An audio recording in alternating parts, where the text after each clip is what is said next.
Muy buenas noches y saludos cordiales a todos los que estén viendo este video. Mi nombre es Samuel Rodríguez Valdés, matrícula 920568, estudiante de la carrera de Ingeniería en Sistemas en la Universidad Tecnológica de Santiago. Entonces, en esta ocasión vamos a presentarles una forma de cómo desarrollar el tema de las pilas que ya había mencionado anteriormente en los otros videos dentro de Python. Tenemos los siguientes problemas. Número uno, desarrollar un problema que administre una lista de tipo pila. Debes intentar extraer, imprimir los datos de la pila. Agregar al problema anterior otras dos funciones que retornen la cantidad de nodos y otro que indique si está vacío.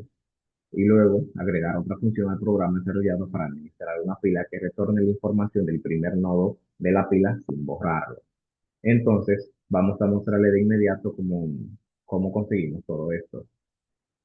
Para evitar extender demasiado el video, decidí dejártelo todo aquí y ahora explicártelo poco a poco, para no tardar demasiado en escribirlo y cometer errores. Entonces, en primer lugar, tenemos aquí la clase pila, en donde de inmediato vamos a definir lo que es nuestra pila. Eh, lo primero es definir la siguiente función, que es para insertar elementos, para agregar los elementos, que la vamos a utilizar todo el tiempo al momento de pues, insertar los elementos, valga la redundancia. Por medio de la función append, a lo que es el elemento ítem, a nuestro objeto, le vamos a ir agregando lo que deseamos agregar.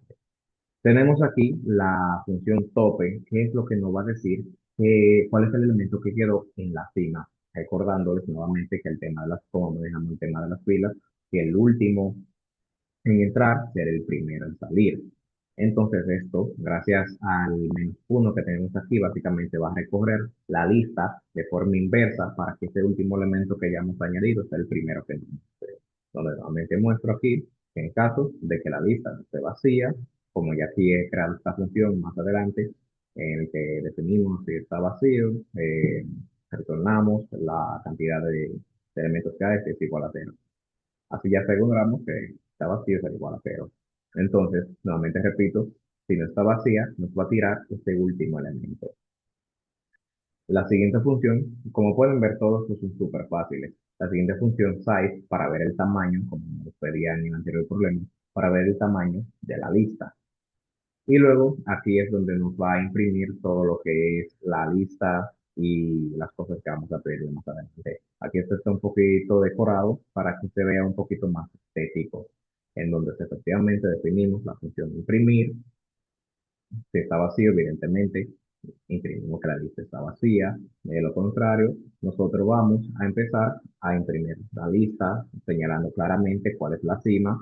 Empezamos con el ciclo for, donde gracias a estos puntos de aquí, de menos uno, menos uno, menos uno, vamos a recorrer de forma inversa. Entonces, vamos a ir imprimiendo cada uno de los elementos y vamos a utilizar esto como un separador para que se vea estético, nuevamente repito, al final del turno. Entonces, nuevamente definimos P como pila, asignamos la cantidad de la variable cantidad, cuál es la que vamos a utilizar para ir insertándole los elementos con letrero de cuántos elementos se hace agregar. Bueno, vamos a mostrárselo mejor en ejecución, que ya aquí básicamente es cuestión de cómo se irá imprimiendo, cómo se irá digitando. Entonces, le damos a iniciar y como pueden ver aquí, nos pregunta cuántos elementos desea agregar a la fila. Vamos a ponerle 5 en este caso. Ingresa el elemento número uno. Tenemos aquí el 10, vamos a hacerlo en orden, 20, 30, 40 y 50. Como pueden ver, aquí en el resultado, tenemos que el tamaño de la fila, recordando, nos lo da gracias a esta función size, que la llamamos aquí en este print, en no print, el tamaño de la fila es size, nos dice que efectivamente el tamaño de la fila es 5. Y luego la fila, antes de ver el tope, como yo les mencioné, la agregué 10, 20, 30, 40 y 50. Y como le pedí, lo hice en el ciclo para que se lo fuera imprimiendo de forma inversa, aquí lo tenemos 50, 40, 30, 20, 10. Identificado por cuál es la cima y cuál es el fondo. Entonces, el elemento del tope, como ya lo había mencionado en esta función, que es tope, nos presenta que efectivamente es el 50, fue el último que yo agregué. y una confirmación de cómo se ve la fila después de ver el tope, puesto que recordemos que el mandato nos pide que no se elimine el elemento para ver el tope. ¿Por qué hacemos hincapié en esto? Porque, por ejemplo, lo que no le mostré, para mostrárselo ahora, precisamente es que si yo ahora agarro y defino, digamos, la función pop para extraer, como podrán ver ahora, y decimos que si si efectivamente, si esta función está vacía, pues en lugar no retornar nada.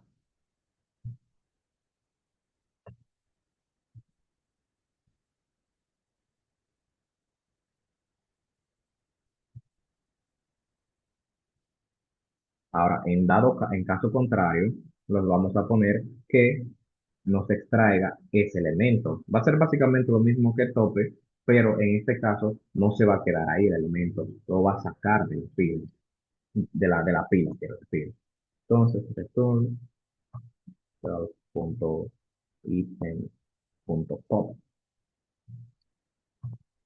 Y aquí vamos a cambiar entonces, al momento de imprimir, en vez de imprimir el tope, vamos a imprimir pop. Y damos a ejecutar nuevamente. Si se dan cuenta, vamos a colocar los mismos datos nuevamente. 10, bueno, me equivoqué. ¿Cuántos elementos se hace ingresar? Bueno, vamos a hacerlo nuevamente. 10, 20, 30, 40, 50, 60, 70, 80, 90 y 100 para ir en orden. Y si se dan cuenta, aquí ya se marca la diferencia. Efectivamente, me vuelve a decir que el tamaño de la pila es 10. La pila antes del tope nuevamente me lo presenta 10, el 100, 90, me lo presenta en orden con todos sus elementos. Aquí están sus 10 elementos. Recordamos que el tope es 100, que fue el último elemento que agregué, pero como en este caso utilicé la función pop para extraer ese último elemento, aquí cuando le doy a imprimir nuevamente, como verán, el último elemento que se quedó no fue el 100, es el 90. Entonces esta es la diferencia que hay entre una función y la otra. Así que bueno, esto digamos que es todo una manera básica de cómo crear cada una de estas funciones para ir manejando filas dentro de Python. Muchísimas gracias por ver y nos seguiremos viendo en otros videos.